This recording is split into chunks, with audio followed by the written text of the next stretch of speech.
while we were doing the renovations, sales were growing so much that I told Gary, we've outgrown it already before we moved in. We're going to need more space. That's just great. I mean, how did that feel at that moment in time? If you it was go back, exciting. Yeah. You know, one of my bigger mistakes was I thought it would keep growing like that forever. Benztown president Dave Chachi Dennis loves radio and all of his radio friends. Hey, Chachi. Hey, everybody. Because Chachi loves everybody. My next guest began reselling albums with his brother Gary in 1979 after attending one of the legendary record swap meets in the Capitol Records parking lot. What began as a hobby more than 35 years ago quickly turned into a business, and they purchased Rainbow Records, a well-known record store in the Silver Lake community here in Los Angeles. The store grew so quickly that they had to move 2 different times, and they finally settled in their present Silver Lake location. While many record stores have closed, their store has flourished, and they continue to aggressively acquire extensive collections. In fact, they just acquired two more collections. He just told me about a couple minutes ago. They frequently pay 5 and 6 figures for valuable collections. Please welcome Wayne Johnson, the founder and the owner of Rockaway Records. Wayne, thank you so much for joining us. Thank you for having me. I got introduced to you by our mutual friend, Steve Resnick. How did you meet Steve? Oh, I met Steve over 40 years ago. You know, being in the business and that, and him about his museum, museum. So I've always supplied him with stuff, So we became good friends that way. He's such a mensch, and he introduced us. I had some records I'd come across, and so I went down to go see Wayne at Rockaway, and I was just absolutely blown away by your store and your collection and your operation. I mean, it's really a impressive business. And this podcast is generally primarily radio people, but your business and the music business is so adjacent to radio that I felt like it made sense to have you on, because you know so many of our common friends and have been so kind of intertwined with radio. But tell me a little bit about growing up in New Jersey. Well, I mean, born and raised in Jersey. I left Jersey when I was 14. You're pretty young. I don't have too much to talk about. I only just started high school, and my mom wanted to get us away from Jersey. Did you? Where in Jersey were you? Bayonne. Okay. I lived in Jersey City for a couple of years as well. Okay. Did you grow up listening to New York radio? Oh, yeah, of course. WMCA Good Guys. Okay. Cousin Brucey on WABC, and Mary the K on 1010 Wins. Some of the best radio It was incredible time in music. I mean, in those days, I could practically recite the top 40 for you. I mean, I was glued to the radio wherever I went. Were you kind of your family a music family? Not really. No. It was me. Well, my older brother was kind of a casual music fan. You know, in those days, we both loved music, but I wouldn't say fanatics. And my parents I remember they had about 10 records. Okay. So not big music lovers. And then you moved to Australia when you're 14. So from Jersey to Australia, that's a big, gigantic leap. Why did you guys move down to Australia? It's a good question. I mean, I kind of think, me and my brothers were kind of getting in a lot of trouble in Jersey. Oh, really? Yeah. I mean, not bad stuff by today's standards, but, we had our gangs and things, but they were nothing compared to today. Okay, like petty crime, you guys were... Yeah, a little bit of, throwing eggs, maybe a little bit of graffiti. I mean, But your parents were kind of upset, they were concerned about the element that you were hanging out with. Yeah, kind of, that's probably part of it. And in those days, Australia needed people. I mean, Australia is as big a country as the United States. And at that time, I believe the population was 11 million. Jeez. So, think about that's like less than LA. Exactly. The market, yeah. And they needed people there. So they actually paid most of our fare to get there. No kidding. Yeah, we had to agree to stay there for 2 years. We went over on a freighter, which is kind of interesting. There were only like 12 passengers, and our family was 7 of them. Get out. So like on a ship that carries cargo. Exactly. What is that like? It wasn't too bad. I mean, there wasn't a lot to do, but we got to eat with the captain's table every dinner, much as we wanted, great food and everything. What a crazy experience. Yeah, it was. And what really made the experience great was that we grew up pretty poor. My family never had a car. So we never were more than, I'd say, 50 miles from Bayonne. We went to South Jersey. We had a grandma live down there. And New York was like 7 miles away. That's all we'd been. Never been anywhere else. And the next thing you know, you're on a freighter. freighter. And then my mom says, we're moving to Australia. I said, yeah, right, Mom. And then when she showed us the tickets, I said, hey, I guess you're serious. Unbelievable. Where in Australia did you guys go? Brisbane. And what was it like being there? Oh, it's a beautiful country. Beautiful country. I mean, I loved it there. Was it hard? I mean, that's a tough age. You're junior high, I guess, right? 14, high school? High school. No, high school. I was ninth grade. That's a tough time in one's life. You know, you're going through changes and kids can be tough. Were kids nice or were they? Oh, yeah. They were great. Well, they kind of liked the idea of a yank in school. Oh, okay. All right. So you were cool. Yeah, it was kind of cool. And there was another American there from California who we became good friends. And so I got to know people real quick. Got it. And yeah, it was actually a great time in school. I actually became school president. And you really you did well. You flourished in Australia. Yeah, it was a lot of fun. I had a great time there. And how long were you there? I got there in 67 and I came back to the States in 74. And that's when you went to Wisconsin. Yeah. So you really you go from New Jersey to Australia, and then what led you to Wisconsin? I mean, you're sampling the entire sampler plate. Basically because I had a brother there and a place to live, and I was down to almost no money. Okay. I mean, when I went to Australia, I had a few $1,000s saved up. I mean, luckily, the U.S. dollar was like 2 to 1. I think I had 2,000 Australian saved up. It was worth 4,000. So I bought a car, and I did like a 6,000-mile drive around the country by myself. Oh, how cool. Australia or the United States? States. Oh, in the States. Okay, so you came back. Did your family stay there? Yeah, they stayed there at the time. Okay. And then I ended up in Wisconsin because I was trying to get to California. I did about 40 states. California was my dream state. But when I got to Arizona, I was down to about $100 in my pocket. So you didn't have a place to land. I had my brother in Wisconsin, a place to live. So I headed back to Wisconsin. Now, this is your brother Gary or another brother? No, this is my older brother, Steve. Okay, we'll get into Gary here in a few minutes. So you land up in Wisconsin, then you end up as a TV repairman. So you're still not really in the music business. Not at all. Not at all. Are you, when you're in Australia, by the way, like are you gravitating towards Australian bands at that time? Oh, yeah. I went to a lot of concerts. Yeah. Okay. So you've always been a fan. Oh, yeah. Like I said, I was a music lover since I was 10 years old. Got it. What was the scene down there at that time in the 70s? Oh, it was great. I mean, they had Brisbane had a festival hall which held about 5,000 people, and tickets were like $5. Amazing. And it was like, if you're first in line for a ticket, you got front row center seats, which I did for, my favorite group was the Beach Boys. And they came there in 70, so I went there like 2 hours ahead of time. I was first in line. I got the How cool. So you probably actually got to experience a lot more music there than you may have been here just because the access was... Exactly. I saw everybody. In 1970 to 72, Led Zeppelin, Stones, Beach Boys, Deep Purple, Kings, $5. So cool. For great city. Elton John.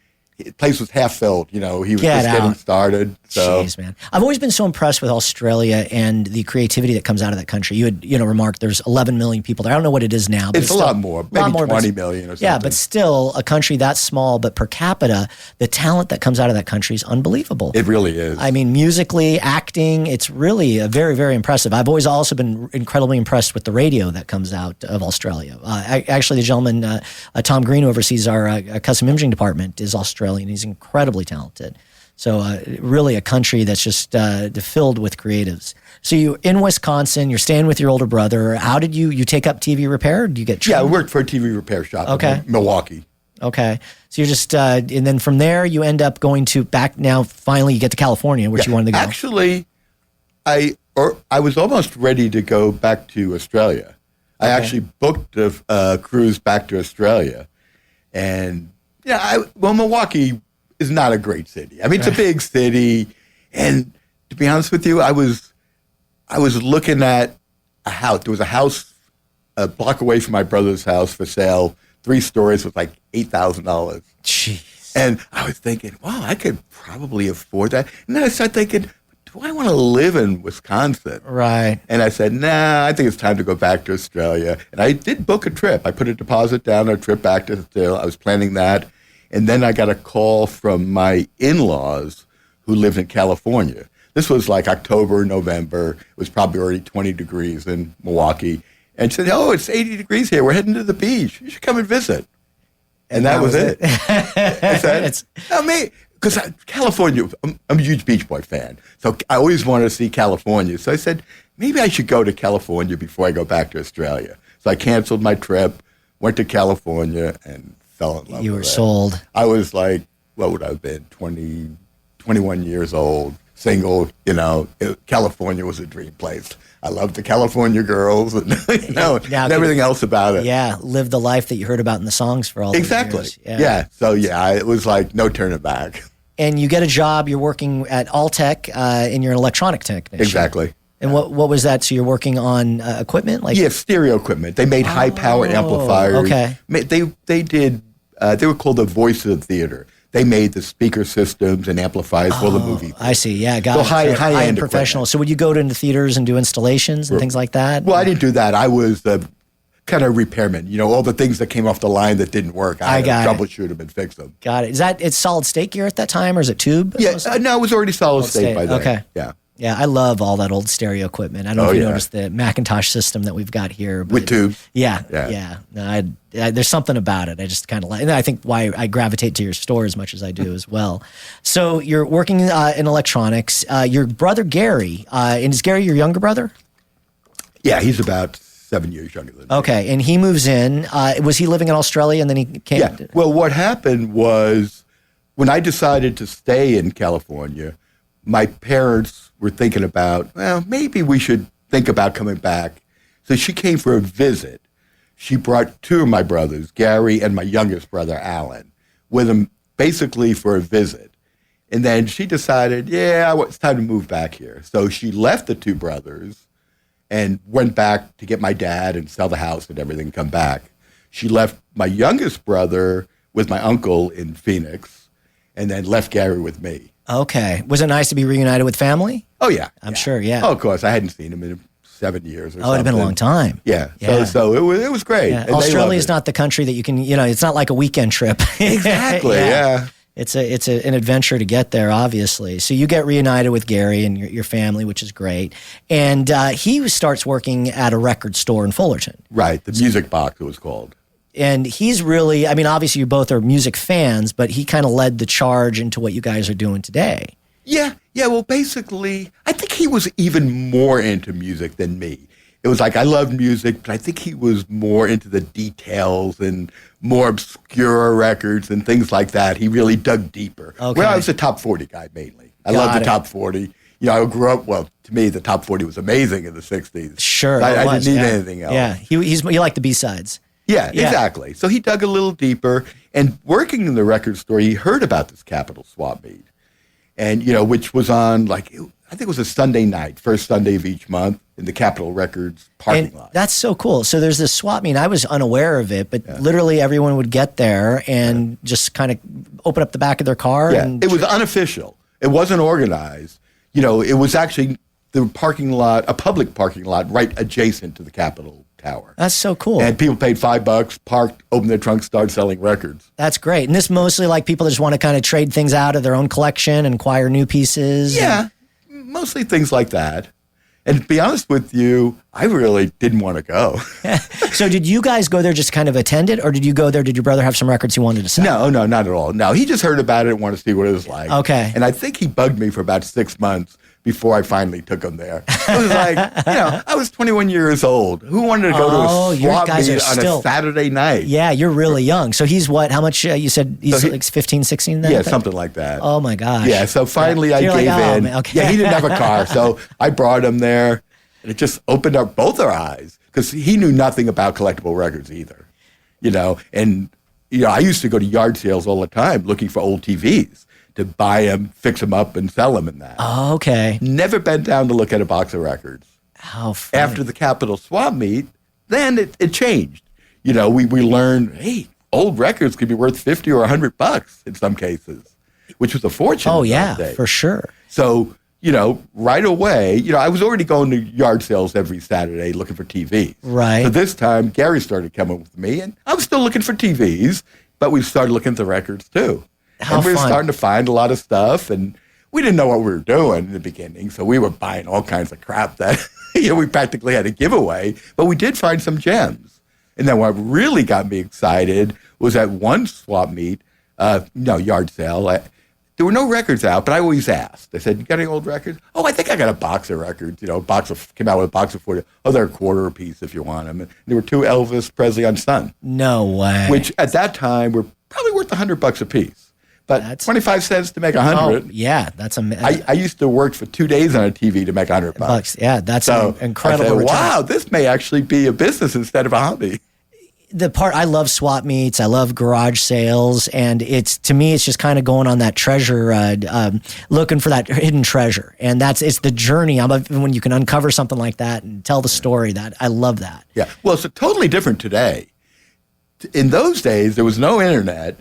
There weren't even price guides out yet, so nobody had a clue what records were worth. It's a good point. I didn't think about this. So there's no reference. Oh, there were tons of amazing things to be found. Yeah. Today, 99% of the stuff at swap meets and yard sales is like eBay rejects.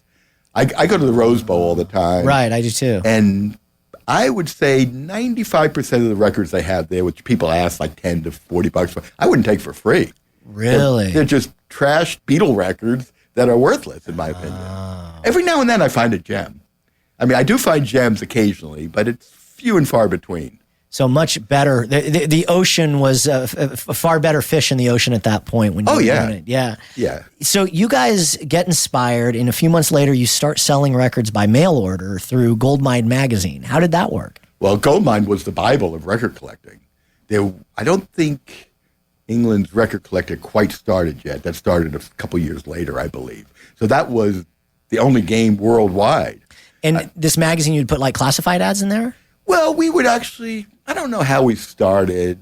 I don't know if we started with a full page, but very soon we were doing full page ads in there. No kidding. And then later on, a few years later, we were inserting our whole catalog in there, like a 10-page catalog. Oh, wow. So you would, in the ad, you would have just like pictures of the albums that you had, or you would list them? Mostly not pictures, mostly listings with a few pictures. I see, okay. Yeah. And then just a phone number and yeah, exactly. And we were different than most people. Most people in Goldmine auction their records. We set the prices. Okay. All our stuff, or 99% of it, was fixed prices. Interesting. And it was unbelievable, the response we got. The phone would literally ring off the hook. As soon as the issue came out. Gary's job was to pack and ship, and that mine was the phone. So I would literally be like this constantly. And I wanted to go to the bathroom, I would leave the phone off the hook. That's incredible. Yeah, we would get calls from all over the world. So basically the business model, you guys would go around, you'd do swap meets, you do garage sales, you would, at this point, are you buying collections, or are you still kind of just doing it piece by piece? Garage sales and swap meets. You know, on a Saturday, we would do probably 30 or 40 yard sales. Sunday, we would do 3 swap meets. We would run through them. Jeez. So you covered a lot of ground. Oh, yeah. We were hustling in those days. But then the other thing that really got us aground was making connections with people in the music industry. Okay. And the hottest thing in those days were like picture discs and colored vinyl and promo 12 inches and things like that. Right. That stuff's still really cool, by the way. Yeah, 90% of it has dropped in value drastically. That's a bummer. I always love the way that stuff looks. Yeah, I mean, a few of them have gone way up, but most of them they made a lot of, and they just haven't appreciated. Good example, I used to sell a Joe Cocker picture disc back then for like $75. Today, I'm lucky to get $3 for it. Oh, no kidding. Yeah. You know, on the other hand, a rare one like Olivia Newton-John's Xanadu, that was super rare back then. I used to sell for $200, which is a fortune then. Now I'd probably get $5,000 for it. No kidding. That's just amazing how some things skyrocket and others go down like they do. And that's why the phone would ring off the hook, because, you know, this stuff was relatively common in L.A., but overseas you couldn't find it. Oh. And one thing that I remember distinctly that really got the phone ringing was there was a Toto octagonal-shaped picture disc. Okay. Which at the time was going for $75, very rare. And then I met the head of Fitzgerald Hartley and got to know him, and he had a pallet load of them there. Get out. Which he sold me for $2 a piece. You know, I forget if it was 1,000 or 2,000. Oh, my gosh. So I put them in Goldmine for like $15, and I'll take 5, I'll take 10, you know, because it was going for 75. Sure. So at $15, I was making a great profit, and people were excited to get it. And you start meeting the industry people at the Capitol building parking lot, or? Yeah, I guess it was part of that. And once they saw my ads in Goldmine too, I think that got me connections in that. Amazing. And I went to your shop, and we'll get into the current location here in a few minutes, but I was really impressed just by the organization and how well you have designed it and the efficiency with it. At that point, were you that organized, or was this a little bit all over the house? Well, we were fairly organized, but it was easier because we didn't have a retail store. It was just mail order.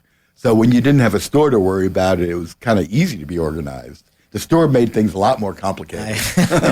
Are you guys now doing this full time, or is it still more of a side hustle? Oh, no, it's full time. It's full time. So you're doing well enough. How long did it take you to really start from it being the hobby and then it turning into a business? Like, when were you able to step away from your job? I think I finally quit my job in about 81 or 82. So pretty quickly. Yeah, I got tired of working, I was working 40 to 50 hours at my regular job and then probably another 40 hours a week doing the record business stuff. So I was kind of getting a little burnt out. And I could see that it was a viable business too. Yeah. And now you're doing something that you love, so exactly. It probably feels like a lot more rewarding. I can't think of another job I'd rather do. Yeah, that's amazing. Few people get to go on to do what they love. What you love, and I make a decent living at it. So yeah, it doesn't get any better than that. So the Capitol swap meet ends, and so that why did that come to an end? Capitol probably insurance reasons? Or something like that? Actually, to be honest with you, I think it was somebody who wanted to start a new show, kind of made a few calls to the city council or something, and kind of got it shut down. Decided to move it indoors, and I see. Which I hate to say it, but I thought it was a good idea at the time. Oh, really? It was like the Capitol swap meet. It started I think it was maybe 4 p.m. on a Saturday, but it went through to 11 o'clock the next morning. So we were there all through the night. Really? In the cold and everything, and it was getting So people would be there all night long? Oh, yeah. People come with flashlights. Get out. Oh, yeah. Oh, I didn't know that. Yeah. So I thought the idea of moving in was really cool, except it killed it. It lost the vibe. The buzz. Yeah. It just wasn't the same. They had a couple of different shows. They had one at the Country Club in Reseda, and a couple, one in Hollywood, the Roosevelt Hotel, but none of them were anything near what the Capitol swap meet was. In 82, you decide to really now make a leap, and you buy a record store called Rainbow Records. It's a small shop, 700 square feet. Walk me through that. That takes some guts. Well, we were customers of theirs because, they were a very well-known record store in L.A., doing very well, but they didn't specialize in collectibles. So we would go to all the record stores in L.A. because most of the stores didn't know a lot about collectibles, and we were learning pretty quickly. I see. So you've always specialized on the collectible side. Right. And the stores are more just new product coming directly from Exactly. And they'd all get some collectibles coming in. So Rainbow Records would get some good stuff, and we would buy it from them. So we got to know the owners that way. And then when we heard they wanted to sell, it seemed like this could be a good complement to our business because doing mail order, we didn't really want the cheap common records and stuff like that. Too much hassle listing and doing catalogs. Sure. So we thought, well, a lot of times I meet promo people and they want to sell their whole collections, but we only want 10% of it. So the retail store made perfect sense. And that has got to be exciting. I mean, you're at this point, what's your age at this point? That would have been 82, so I was almost 30. Yeah, so you're 30 years old, or almost 30, and you've got your own record store. Yeah. In the 80s, what a fun decade. Yeah. I mean, that must have been just a blast. Oh, it was. And things just grew. Overnight, we doubled sales or something. We outgrew it in no time. And did you guys have the money to do that, or did you have to go borrow? No, we had enough. I mean, if I remember correctly, the sale, I think they financed it for us so we didn't have to come up with all the money at once.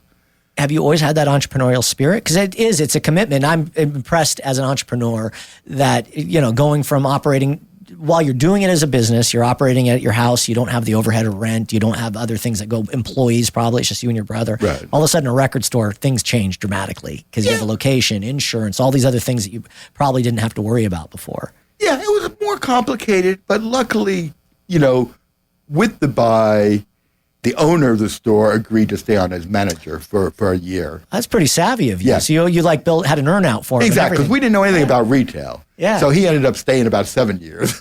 Where did you learn these things? I mean, this is pretty advanced, Well, I've always had kind of a business sense. I mean, when I was probably even before high school, I was fixing transistor radios and for kids in school. I used to get payment in 45s because the kids didn't have no money in that. But I think I was 11 or 12 and I was already fixing their radios and stuff. And then I got to building stereos and things and selling them. I love that. So you've always had an entrepreneurial spirit then. Yeah, I made a bunch of mistakes, but I kind of learned the hard way. Yeah, for sure. But those are, I think, the best lessons. So it explodes. How do you double the business so quickly? What did you guys do differently? Well, we added the collectibles. Oh, I see. Okay. See, we already had our cool mail order stuff, so they already had a good business selling, mainly common used records and right. There's probably records and cassettes, I guess, in those days. Yeah, maybe a little CDs. Yeah, CDs weren't out yet. Yeah, okay. What CDs? Mid '80s, right? 80s? Yeah, I think about 84, 85. Okay. Yeah, so they already had a pretty well established name in that, and we added really cool stuff, so things just skyrocketed. Amazing. And then you expand to a 2,500 square foot location, so almost quadruple the size.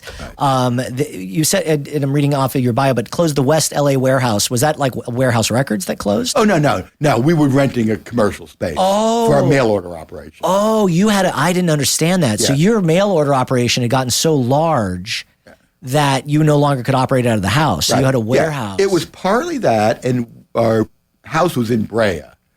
And by this time, I was dealing with a lot of promo people in L.A. Okay. And so I was driving back and forth to L.A. constantly, and I got tired of that. So that was part of the reason. Plus, we did need more space. Got it. So now you're able to combine the retail location with the direct mail order. Right. We closed the warehouse. We downsized a little, because, again, we were still learning. So we buy in junk that we didn't really need. So we could, I think the warehouse was maybe 2,000 square feet. And we fit it into 1,000 square feet in the back of the store. So the store basically doubled in size, and then we added our mail order right in the back, so we had everything in one place. Everything kind of similar to what you have today. Yeah, exactly. Got it. Exactly. But different space. And then in '89, you move again. Now you get a bigger building, a little over 3,000 square feet, about a block away, and you purchase that building, right. And your sales increase again, and you need more space. Yeah, those times were great. Those were the early days of CDs, when everybody was dying for CDs. Yeah. And what made it even better, they were trading in their vinyl collections to buy CDs. It's so funny. I remember Bill Leopold, a mentor of mine. Bill managed Maroon 5, Melissa Etheridge, Dave Koz, and he had said in that era, to your point, he said that everyone wanted to rebuy their entire catalog. So if you had it on a record, you wanted then to go get it on CD. Exactly. And so it was just like you got to sell everything a second time, essentially. Oh, yeah. And used CDs were selling for as much as $10 for a used CD. Amazing. And people would trade in their records, so we made profit on that. So it was just incredible. Our sales, when we bought the building, it was an old rundown bar. So we had to do a lot of renovations to it and that. And while we were doing the renovations, sales were growing so much that I told Gary, we've outgrown it already before we moved in. We're going to need more space. That's just great. How did that feel at that moment in time? It was exciting. Yeah. One of my bigger mistakes was I thought it would keep growing like that forever. I didn't realize things would change. That's why when we went from, it's actually 3,200 square feet to 9,000, that was a little overkill. Yeah, so now you triple. So this is kind of mind-boggling when you think about it. You guys start with 700 square feet, then you merge the warehouse with the retail, go to 3,200 square feet in a new location, and now you triple. So you've basically triple again. And so, that's impressive. 9,500 square feet, and completely redo the building. How long did that take to redo the building? Oh, that was tough. About a year. Yeah. It was tough because when I bought it, it was in a foreclosure sale. We got what we thought was a killer deal, but couldn't get financing to do the renovations. The real estate market actually crashed 2 months later. Yeah, this was right around Northridge, right? The earthquake? I'd heard about the earthquake happened. It might have been that. And it but crushed banks wouldn't even talk to me about commercial lending. So basically the building sat empty, no construction for almost a year with like a $10,000 a month mortgage payment. So you've got a $10,000 a month mortgage payment plus the remodeling dollars. Well, we hadn't started that yet. Oh my Because gosh. we couldn't start remodeling because we didn't have the money. It was like $500,000 to remodel. how did you get through that time? Are you kind of... Well, after a year, when I finally got tired of talking to banks, I basically borrowed money from family and friends and credit cards, and I was paying up to 30% interest. Oh my gosh. Just to get the construction done. That's entrepreneurship right there. I mean, it was tough. I mean, it was a lot of sleepless nights. I was reading in Jeff Samuelian's book, and during the Great Recession, he had to personally, finance himself, personally lever himself to get Emmis through that era. And he talks a lot about how banks can look at a spreadsheet, and they can look at payment history, and they can look at a lot of different quantitative information, but they can't understand a person's character. Yeah, exactly. And I get it. It's hard for a bank to understand that, but there are certain people that are going to do anything they possibly can to make sure that that bank is paid back. But it's very difficult for a bank to be able to see one from the other. And he talks a bit about that. And he had to do kind of a similar thing.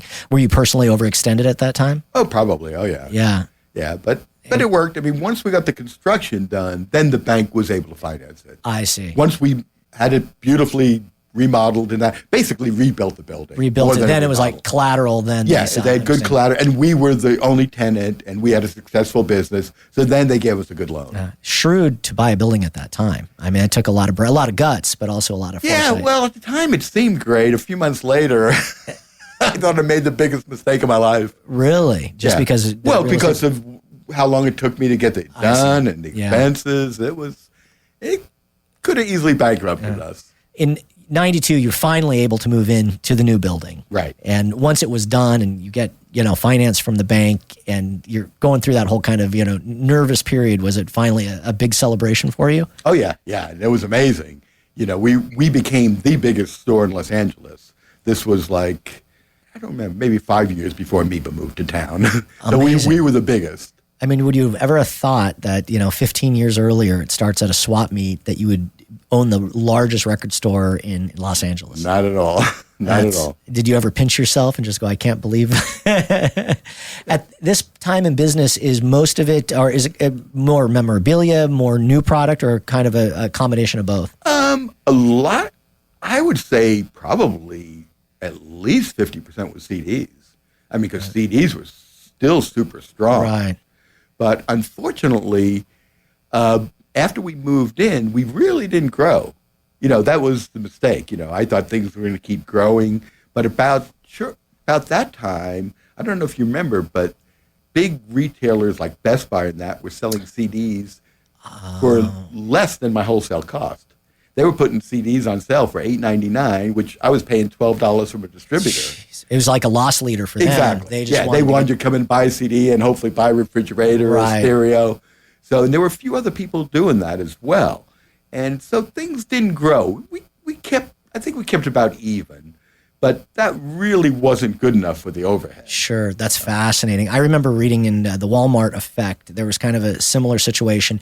Walmart only carries like around 500 book titles, yet they're responsible for 25% of all the book sales in the United States. Wow. Where the average Barnes & Noble, I don't know what the number is, but they have several 100,000 book titles. Right. So they've got a much deeper collection, but Walmart just focused on the 500. Big seller. Exactly. And they probably, similar to Best Buy, would sell it at cost because they want someone to come in and buy something else while they're there. Right. So and then Tower Records was probably comparable to Barnes & Noble, where they had everything. Yes. But they couldn't compete either. Yeah.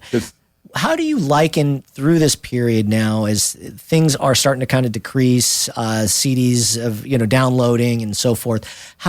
Were you able to survive through kind of this darker period while others like Warehouse and Tower and a Good Guy or Sam Goody, all these other companies started to kind of falter? Constantly changing.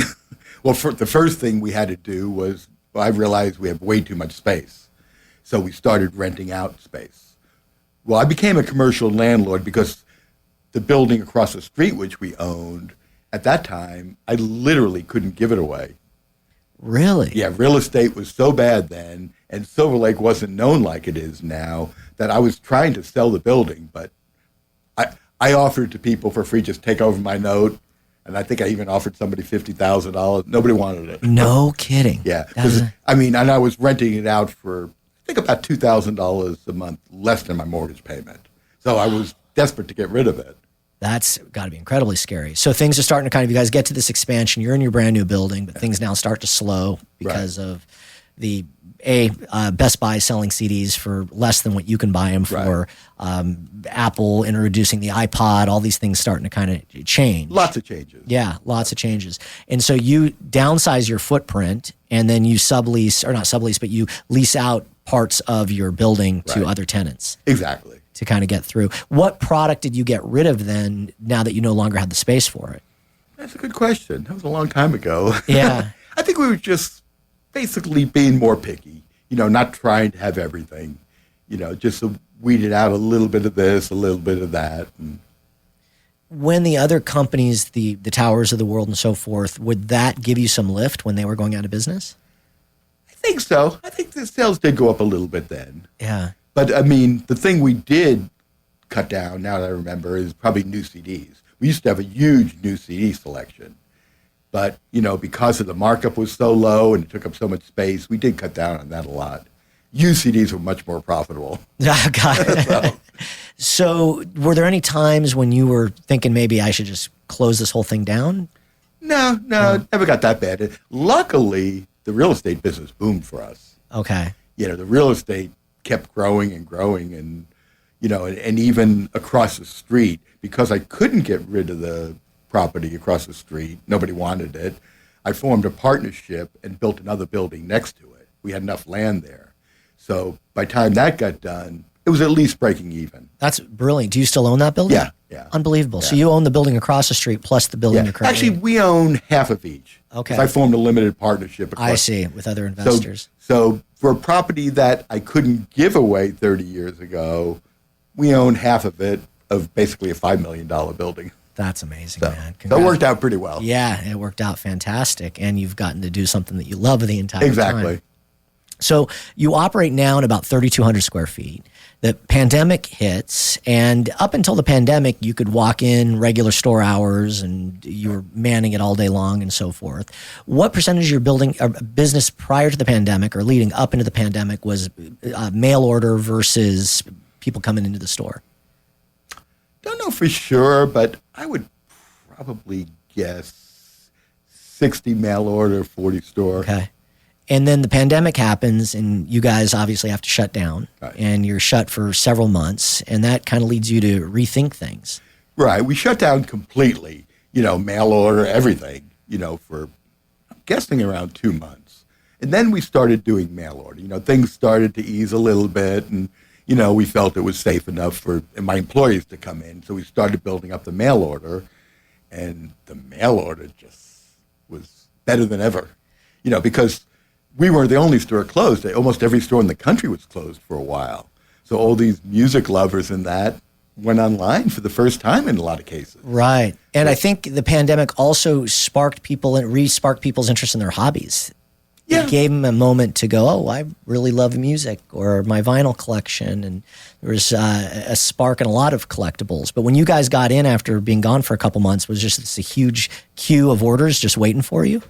No, because we basically shut down our online sites. Oh, you did? Okay. Yeah, Otherwise, you get bad feedback and stuff. I see. Yeah, everything was basically shut down. So you shut the whole thing down. Right. Yeah, Got it.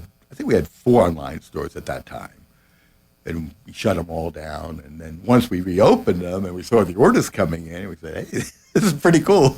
It was so cool walking through kind of the back part of your store and just watching your team work and packing and going through collections, and really an impressive operation. I mean, it's worthy of a visit, and honestly, like someone should go. And I know one of the local television stations went through there and did a little story on you, and I watched it. But it's the backside is really impressive.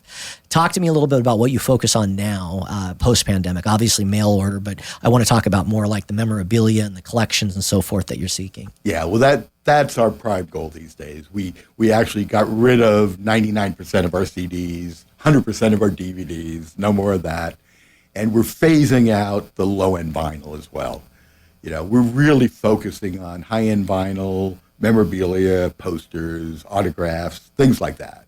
And doing extremely well. And where do you come across when you go through your store, the collection, whether it's the Stones or I know you're a huge Beach Boys fan or Beatles, where do you come across these? I mean, some of these pieces are like literally belong, honestly, in a museum. I mean, they're that quality. And how do you come across them?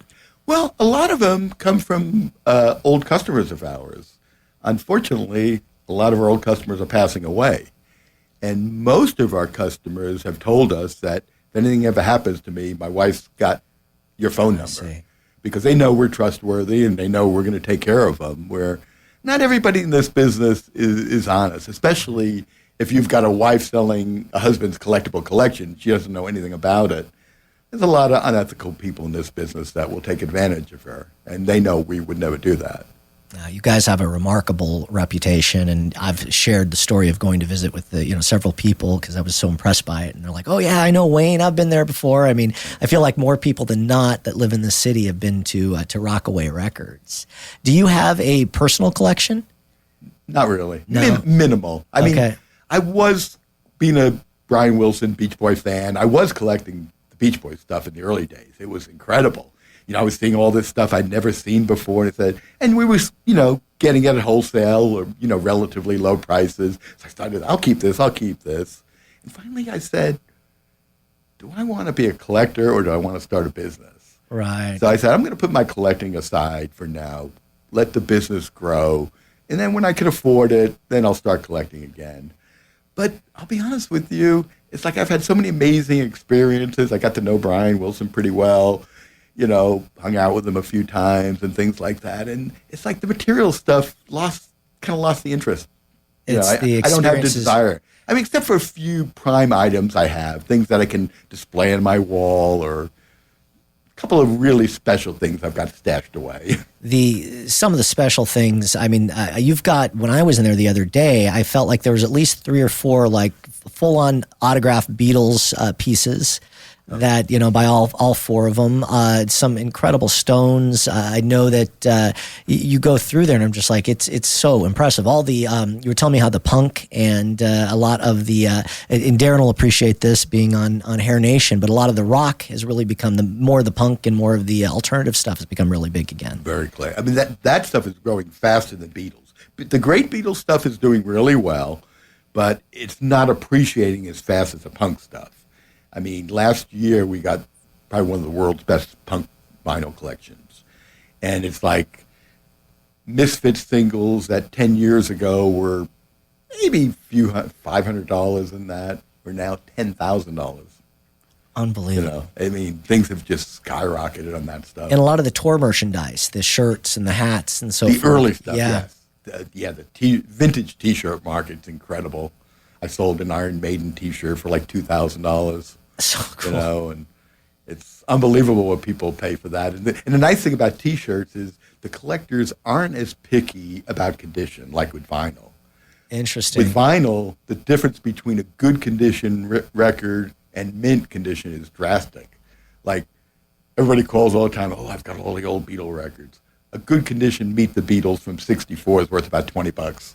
A mint one probably closer to $500. Jeez. That's the difference condition makes. Amazing. But with T-shirts, there's a difference, but not nearly as drastic. People don't mind a couple of holes. I sold a Nirvana shirt with a bunch of holes in it for $1,000. I do some sports card collecting and some comic book collecting, and they have these third-party authentication companies and a grading company. So you can send a comic book in, and it's going to come back with a grade. Right. Do you think that'll ever happen with vinyl? People are talking about it. Yeah, it's already happening with the music posters.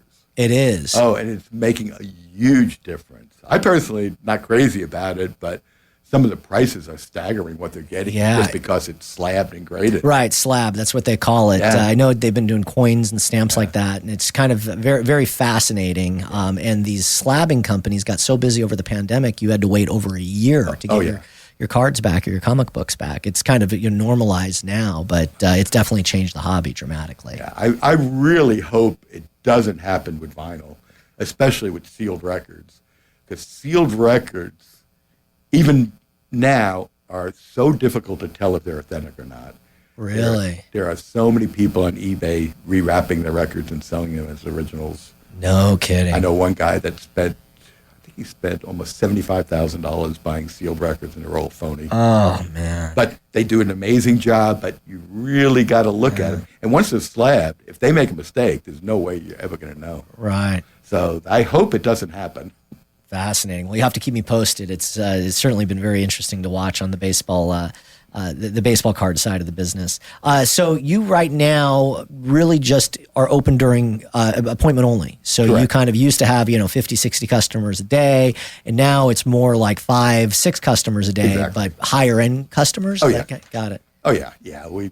Sales are way better now with 10% of the customers. Did you get any blowback by some of your regulars that may not have the bigger budgets, where there's some people Disappointment. upset? Oh, Yeah. sure. That was probably the reason why I didn't do this years ago. I kind of knew we were wasting a lot of money in overhead selling the cheap stuff. Yeah. I knew it, but it was like we've had a lot of these customers for 40 years, and it's like I didn't want to abandon them. Yeah, I get that. I really didn't realize just how much it was draining us, how much we were losing, and not only losing on the overhead, not being able to focus like we are now on the collectibles. Now we've got a lot more time to really focus, go out looking for more collectibles. I travel around the country buying collections. Yeah, I want to talk about that. And you're right, it's that 80-20 rule, right? And 80% of your revenue is coming from 20% of your sales. And, Right, exactly. But that is hard because you're in a situation where you're unfortunately having to focus on the people that have got more disposable income, I guess. Exactly. Which is never never easy. But I think obviously from a business standpoint, it made a lot of sense for you, and you've built this incredible store and in collection. But yeah, talk to me a little about the travels and the collections that you buy. Well, I'll travel anywhere for a good collection. Like last year, we bought probably one of the world's largest Beatle collections in New Jersey. That was the most amazing collection. Probably 30,000 Beatle records, probably 10 sets of autographs of all 4, as well as solo autographs. Unbelievable. Incredible memorabilia. And this was from a prior customer, or someone? Actually, he was a collector dealer. Okay. He was a very well-known Beatle dealer, but he was more of a collector at heart. He priced everything at usually 2 or 3 times what they were worth. I see. So he didn't sell a lot. I got it. So, his stock was just amazing.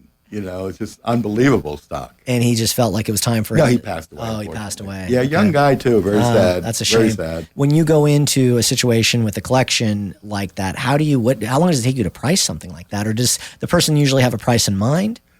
Well, they did have an appraisal. I see. They had a Beatle expert appraise it for him. And then both my brother and I went out there. We spent 4 days going through it. Jeez. Making sure it was worth what they were asking. And then just the process of having to box all that up and get it out here. And that's got to take quite a bit of time as well. Well, basically, the best stuff fit in a shipping pod. One of those pods that's like 8 foot by 8 foot by 8 foot. They drop it off at the front of the house. And I know what you're talking about. That probably had 90% of the value of the collection in it.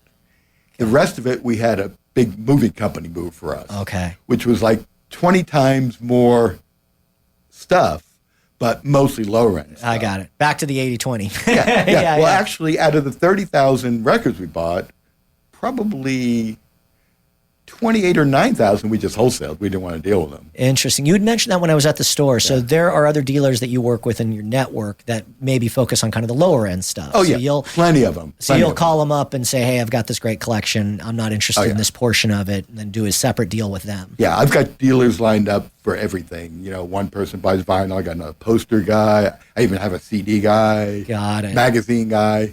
That's great. But that allows the people that maybe don't have the budgets to go and still get a piece of this great collection just from, somebody. There's tons of stuff online for low price. There's a lot of dealers that don't mind selling items on eBay for $5. Right.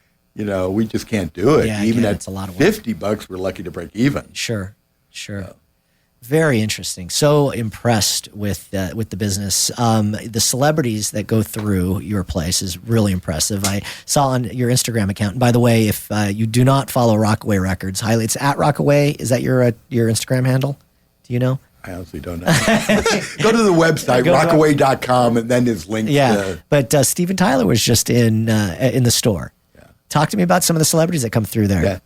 Well, unfortunately, I was off that day. I didn't get to meet him. Oh, no. But one of my favorite customers is Jimmy Page.